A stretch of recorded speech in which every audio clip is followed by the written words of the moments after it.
Hello designers, welcome back to the channel. Today I know it's been a very long time, but today we're going to do the style that you see on the screen. Now I want you to know that throughout this process I was improvising all the way through. Okay, so when I get to that juncture, I'll let you know what I did right and what I did wrong. So we begin by drawing out our starting point, our starting line, which is also the shoulder line. So her shoulder to bust point line is 10.75 inches. Her shoulder to waist is 16 inches, included is half inch. Her shoulder to under bust, is 13.5 inches. And then the length of the Kaba, or the length of the top, is 23.5 inches for the front. Her shoulder measurement is 15 inches. Half of that is 7.5. All right, so at this juncture, I was labeling the lines, the blocks, the bust, the under bust, the waist, and then the length. Her neck width is 3.5 inches. It's a V-neck, so I brought it down to 7.5 inches. Half inches for joining, so basically 7 inches. I decided to give it a bit of a curve, all right, on the neck, so that it's not so V. Okay, so you dropped the shoulder by 1 inch, and then you draw your shoulder slant. All right, here I came in with a quarter of her bust measurement. Her bust is 37. Divide that into 4. Then you mark that and connect it to the shoulder slope line. Find the midpoint of this line, which is the armhole depth line. All right, and then I stepped in with half an inch. I marked her bust measurement, a quarter of it. All right, and then connected it to the armhole depth, the midpoint of it, just as you see me do. What you see me drawing is the back curve, the back armhole curve. All right, so here I'm coming in with her bust pan measurements. Now her bust pan measurement is her nipple to nipple measurement. All right, so you mark that all the way, and then on the bottom, as in on the full length, the hip, I marked it with a quarter of her hip measurement. All right, so here you step in with half an inch. All right, you take in the dart, you step down the bust point with 1 inch, and then you make this connection. Okay, so here I added seam allowance. So here you put her waist measurement, a quarter of it, her waist measurement divided into 4, and then you replace the dart intake, and then you add your seam allowance. Do the same for the hip measurement divided into 4. You add your seam allowance, all right, and then you do the connection. You connect the demarcations. Okay,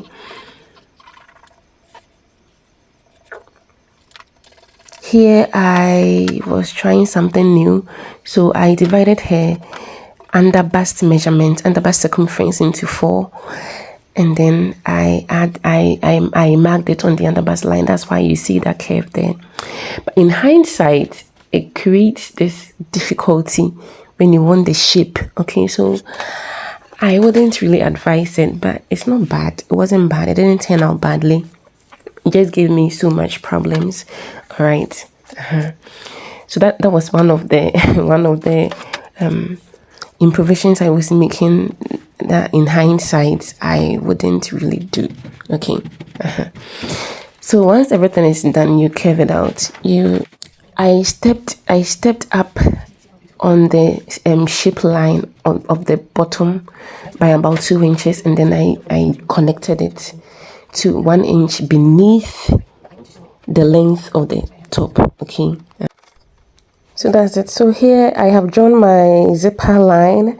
All right, I'm going to use this front. I've used the front actually to mark out the skeleton of the back. Okay, so the front shoulder to waist was 15.5 plus half inch, which was 16. So the back, the shoulder to waist is 14.5. Okay, so that's this line right here. All right, so here is the waistline. So here the neck depth, I came down with about 1.25 inch. All right, 1.25 inch. The neck width is this. The neck width is the same. It's the same 3.5 inches. All right. So I drew that connection. I'm using my marker to make it a bit deeper so that you can see visibly what is happening here. All right. So once the neck was drawn out, as you can see, I'm still using the marker to make it more clearer. Make it clearer. Sorry. So basically, that is what I'm doing right here. Okay, so here I stepped in the waist with 1/2 inch and connected it to the top like that. All right, we are trying to eliminate zipper bulge. So I want the zipper to be about 1 inch, so I'm stepping out into the zip line with 1.5 inches, so that once 1/2 inch is used for the sewing, 1 inch will remain. Okay. So you connect from the waist to the bottom like that, and then to the top like that. All right. And then you extend the neck depth line into the zipper allowance, just as I am doing. Okay, so once that is done, let's make it deeper or vibrant with the marker so that you see visibly. So this is how the zipper allowance will look like. All right. Now, because we have different shoulder to waist at the front and the back, once you've drawn out your shoulder to waist at the back with 14.5 inches, measure that for the front, the waist to the hip, and then replace it on the back, just as I had done. Okay, and then use your front curve to curve it out like this. Okay. You want it like this, and then connect it to the zipper allowance. With this difference, you are going to take it in at the front as breast dart, all right, to create more room for the bust to sit. Okay. So once everything is said and done, you just cut it out, just as I am doing.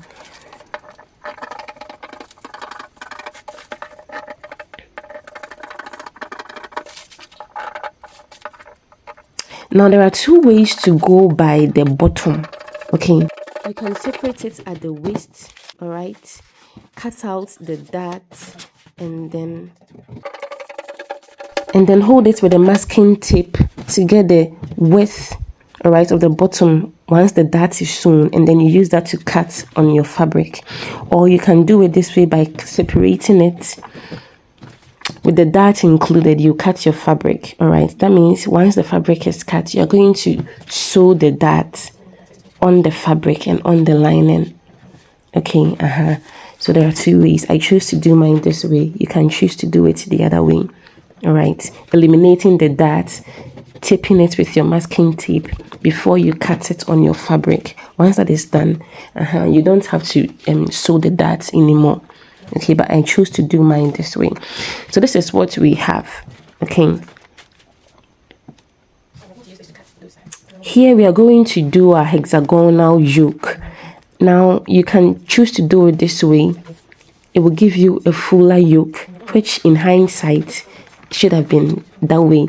So please, in hindsight, you want to fold it in the way I folded it at first, all right, before I pushed it away from this side to that side. All right. So here I stepped down with 11 inches and marked that curve, all right, with 11 inches all the way along the curve. Okay. So here you want your yoke to be shorter than the length of the hip. Okay, so I decided to come down with 6 inches, 5 inches, sorry, 5 inches, and then I stepped down again with 3.5 inches. Then I marked the lines. Here I stepped in with 1.5 inches, all right, and connected it to this side like that. Now in hindsight, you see that curve we have at the top, you want it to extend more so that it can cover the width from the waist dart to dart. Okay, and also have that fold that goes in. Okay, when you do it this way, you won't have that much width, but if you fold it the way I did at first, you have enough width. Okay, I didn't consider the fact that it should cover the dart to dart after it has been sewn. Okay, so this is it. So once you are done, you have it looking like this. Once you fold it in that way that I'm talking about, you get it like this, but with the waist extended. Okay, but either ways it still worked with what I am doing. Okay, you just won't have it as fuller as it is in the picture. Okay, so this is it. It will hold like this. Okay, so you see, so with the patterns, I cut it out on my fabric. All right, I'm using Paradise. I don't know what you call this at your location or in your country, but Paradise is like bridal, but it has more stretch than bridal satin does. Okay, we call it Paradise here. So you cut your patterns on your fabric with allowances at the top, none at the bottom. For the shoulder to waist, I left allowance at the bottom, and for the waist to the hip, I left allowance at the top. Okay, here we are going to cut out a hexagonal yoke.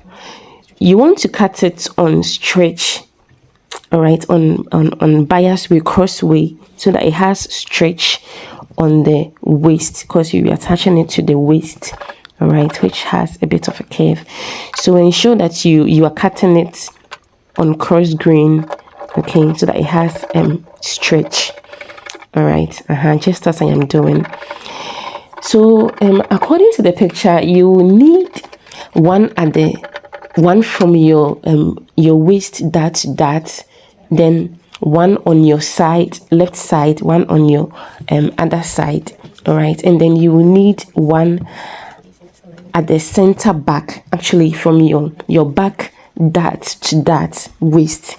Okay, so that is how much pieces you need to cut. You need to cut one for facing, double H. So thank you so much for watching. Please like, share and subscribe.